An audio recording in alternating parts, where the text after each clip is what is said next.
Olá! Nesta aula vais aprender mais sobre os reservatórios de água. Estás pronto? Vamos a isso! E então, o que são reservatórios de água?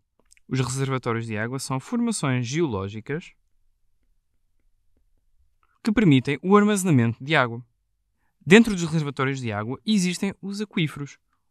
Os aquíferos são formações geológicas que armazenam a água e cuja exploração é economicamente rentável. Grande parte dos aquíferos são reservatórios de água subterrâneos. Para além destes reservatórios de água, existem outros reservatórios, e a água movimenta-se entre estes reservatórios através do ciclo da água.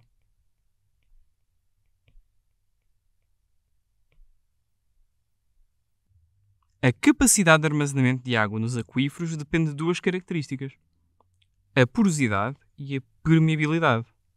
A porosidade é a razão entre o volume dos poros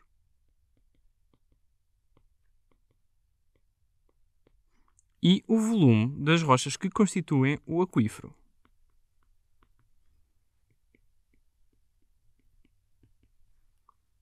Enquanto que a permeabilidade é a capacidade de uma rocha se deixar atravessar por um fluido.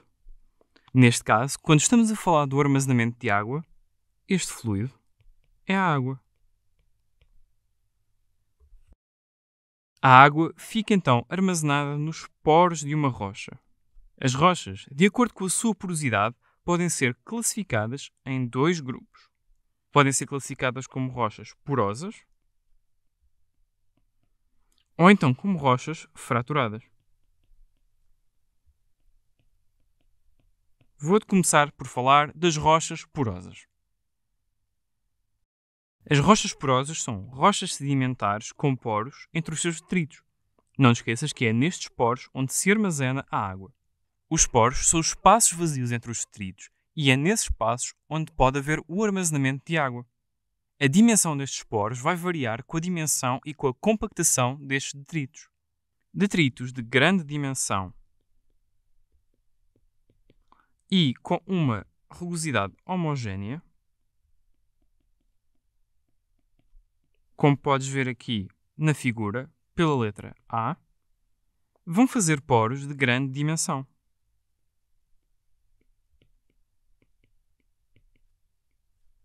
Enquanto que detritos heterogéneos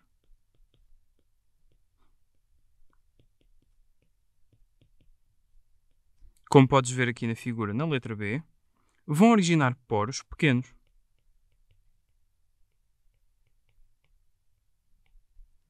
Como podes ver aqui na letra A, vês estes poros de maior dimensão, enquanto na letra B vês estes poros de menor dimensão.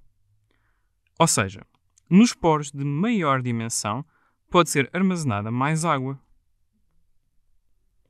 enquanto que nos poros de menor dimensão pode ser armazenada menos água. E então agora, o que são as rochas fraturadas? Estas são rochas com fraturas e fissuras.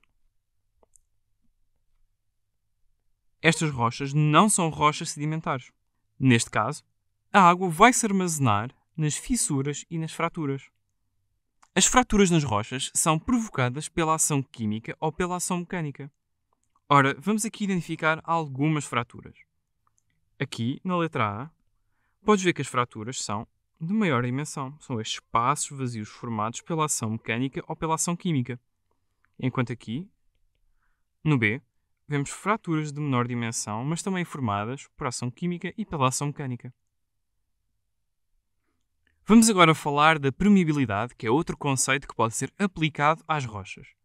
A permeabilidade, como já sabes, é a capacidade de um material se deixar atravessar por um fluido. E não te esqueças que neste caso estamos a falar do armazenamento de água. Logo, o fluido que estamos aqui a falar que vai passar pelas rochas é a água. Nas rochas, a permeabilidade é falada de forma diretamente relacionada com a porosidade. Ou seja, a porosidade de uma rocha afeta a sua permeabilidade. E a permeabilidade de uma rocha é então característica de uma determinada porosidade.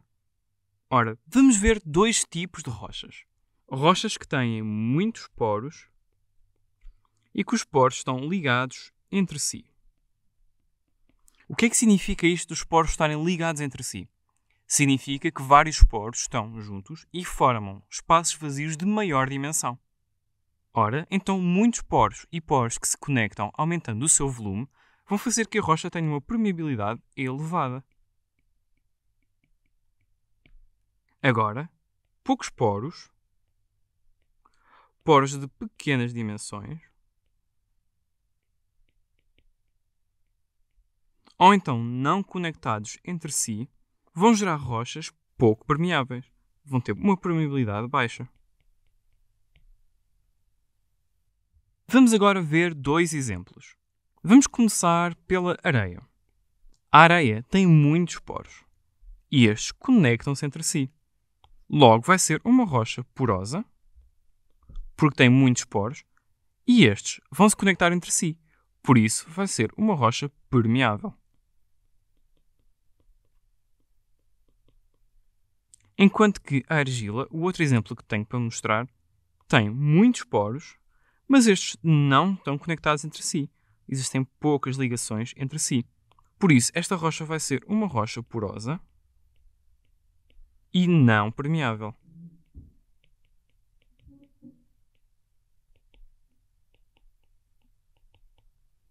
E então, como se relaciona isto com a capacidade de armazenamento de água? Uma rocha porosa e permeável é uma rocha que constitui um bom aquífero, porque consegue armazenar água.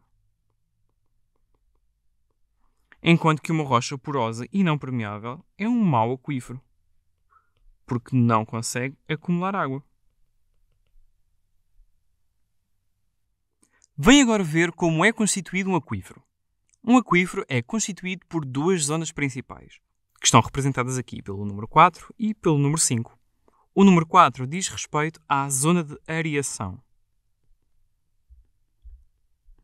Esta é a zona que está mais à superfície, enquanto no número 5 temos o nível freático.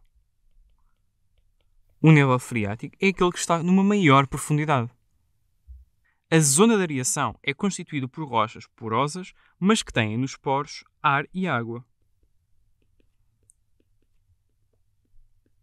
Enquanto que a zona freática, ou o nível freático, tem poros de maior dimensão e estes poros têm também apenas água armazenada e não ar. Na zona de areação, o seu limite superior é a superfície da Terra.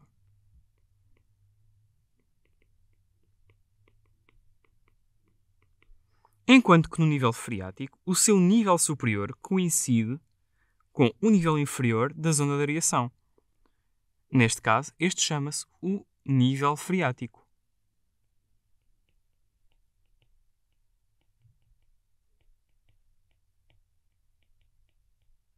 Como limite inferior do nível freático, nós vamos ter, então, a não existência de um limite. Este ocorre quando deixam de haver as condições de armazenamento de água.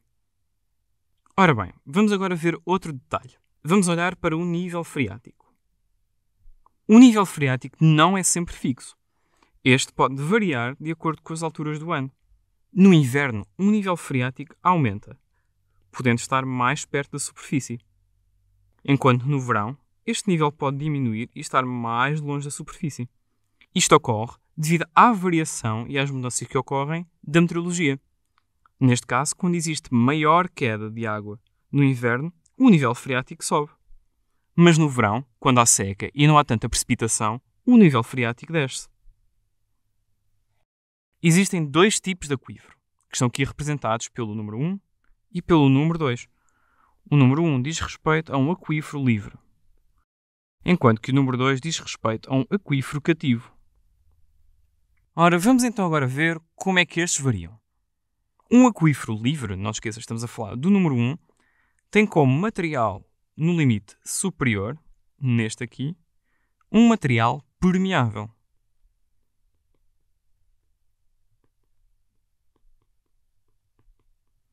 Assim, a água pode então entrar por este material permeável. Como o seu limite inferior, este tem um material impermeável.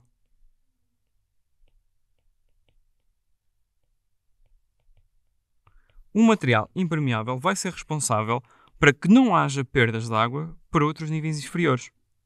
Vamos agora olhar para o aquífero cativo. O aquífero cativo tem como limite superior o limite inferior de um aquífero livre. Neste caso, vai ser um material impermeável, fazendo com que este não possa receber água vinda de cima. Este tem então também como limite inferior também um material impermeável.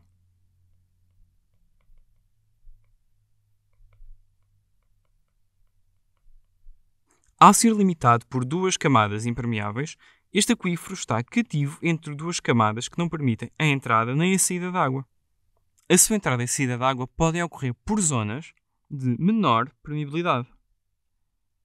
Agora já sabes mais sobre os aquíferos. Boa sorte no teu estudo e até à próxima. Tchau!